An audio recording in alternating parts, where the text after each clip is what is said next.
Now that is where the people at AlloyWorks come in. They reached out wanting to work together, and I said, hey, we're doing this. This would be a perfect opportunity. And they said, heck yeah, man, let us send you something. So they hooked us up with this pretty gnarly little unit. This is actually a Jeep V8 swap radiator. So you can see it's all aluminum, has a nice shroud, pretty big old fan.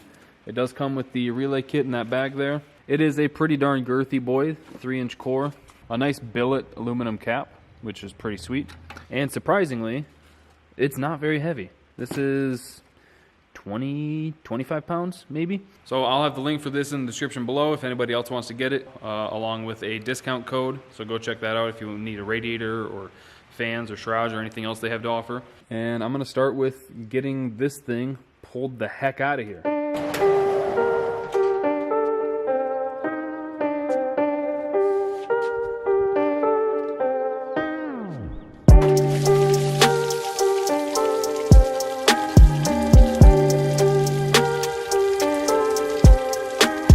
It has just now come to my attention that I think he put actual coolant in this thing. Everything else he just put straight water in. If I had known he put coolant in that, I would have drained it into a thing to save it. That sucks. That's alright. They don't want you to run coolant at the tracks anyways.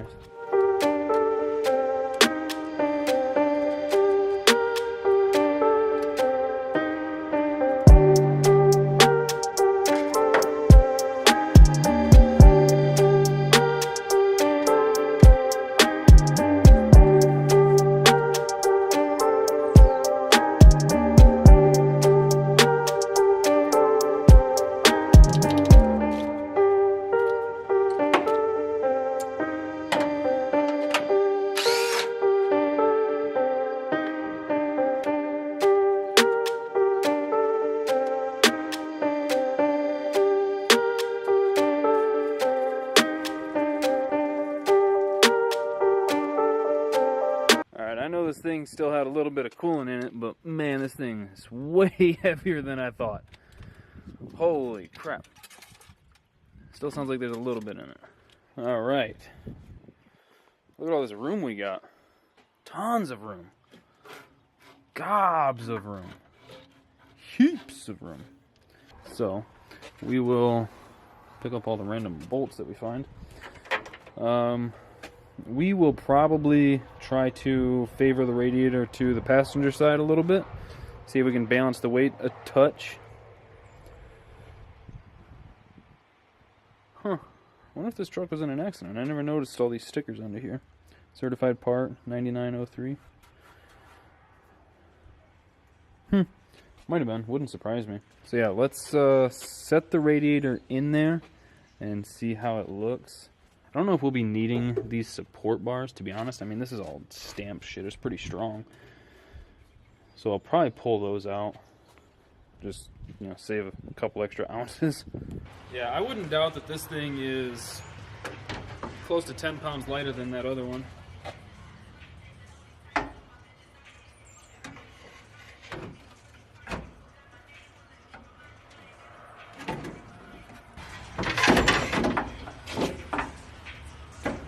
Right there, it's still getting a full flow.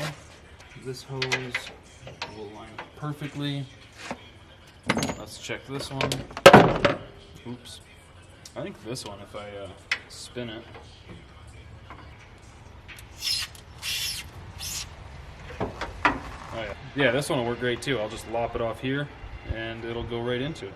So that's awesome. We don't even need new hoses, which I didn't think we would, but you know, there's always a chance. So this cap is up here, which should clear, but if it doesn't, I could always notch the bottom there and drop it down a little bit. So let me do that to hold the rad in place. I think one thing I don't like about this radiator is this is pinched, but for what we're doing, it should be okay.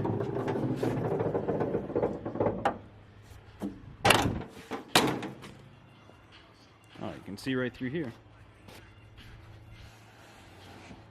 Oh yeah, we got tons of room. Tons of room. So far this is looking pretty easy. Yeah, it sits right up in this pocket. There's at least an inch of gap there. So yeah, this is perfect. Perfect. And then you can see right there where it meets against it, so there's nothing blocking the airflow. Or I could probably do a, yeah, I'll probably just do an L bracket off of that. This one I can basically just screw right to the thing. Cool, cool, cool. Cool, cool, cool. And then the transmission lines, I don't think, I would be surprised. Those definitely don't look the same. So I can just cut the transmission lines and flare them and just run a small rubber hose. I don't think that'll be a problem at all. We'll be done in like 10 minutes, 15 minutes.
Alright, got the radiator mounted, which was actually surprisingly easy. I'll show you in a second. Got both radiator hoses on. I'm about to do the wiring, which is going to be pretty simple. I'm not going to hook up that relay because luckily we already ran it through a relay last time. So all I got to do is just splice these to a spade connector to just plug into these. And we're pretty much good to go. I will have to cut and flare the transmission lines for a new rubber hose to just slip onto these. No reason to make more work for myself here, I think. But yeah, check this out. I don't know if you can see, but it's moving the whole truck. This thing is held in with one self-tapper. Albeit it is a fairly large self-tapper. It's a 3/8 head. I think it's a number 8, 1 inch. But yeah, that's the only thing actually holding this in here. The bottom is set in the tray at the bottom. But yeah, this the radiator itself is like all 1/8 inch like aluminum plate TIG welded together, so there's not any flex in it. I bet I could, yeah, you see that? Rolling the whole truck, just pushing the radiator. So I'm not worried about that at all. I was gonna make a whole other bracket to come off here or one to like elbow over here. I don't think it's needed, so I'm not gonna do it. So like I said, radiator hoses are on, both upper and lower. The lower one seems a tad tight over there, but it doesn't look like it's kinking it at all. Like it's just a kind of tight radius, so I don't think it will be an issue. If it does become an issue later on, then I'll redo that. Might be able to cut some off up here to kind of pull it in. But yeah, aside from that, this thing is pretty much all installed. Like I said, all I have left to do is just cut these, crimp on some spade connectors. See, this goes back to when I rewired the Starfire, how I ran separate colors for everything. This has the ground and the power, both this reddish pink. So luckily they're both going to be spade connected, so I can just, if it's the wrong way, I can swap it and call it good. So I'm going to wire that real quick and then we'll hit the switch and fingers crossed it works. Alright, got it wired. Let's hit the switch. Okay.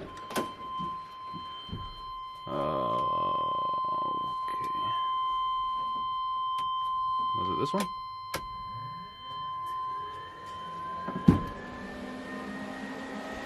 Hopefully it's going the right way. It is. That thing's moving some air. Yeah, I can feel it pulling back here.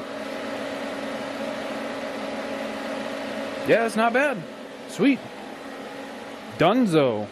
All right, I got to tell you guys, I thought this was going to be a whole lot more of a project than it was. I thought this was going to be like all afternoon cutting, fabbing some pieces to make it fit where I wanted, but it turns out this thing's basically bolt in. So it is all in there. I'm going to go back through and file these edges and clean it up a little bit just so that we don't cut our fingers. But yeah, got this thing all in here. It is bolted in like I showed you. It is secure. It's all wired up. Got the training lines on, hoses on. The only thing left to do is fill it up with some RIP coolant. Yeah, this, she done. And it looks damn good, too. It looks damn good. Gotta be honest. I'm legitimately impressed. And like I said, I think that this thing, I didn't put them on the scales or anything like that, but just by picking it up, this one feels like it's probably about 10 pounds lighter than the old Radiator. I think the fluid capacity might be about the same because this one's got a really thick core, so it can probably hold a lot of coolant or a lot of water. So if nothing else, we dropped about 10 pounds off the front, and we have a much better Radiator, and we freed up some space if we ever need to put anything else here, you know, like a turbo. So there are a few more things I got to do with the truck, but those will be in future videos, like, you know, maybe a bullhorn off the sides. So stay tuned. Hope you guys enjoyed the video. Thank you for watching. Thank you for subscribing and clicking that bell. I'll see you next time.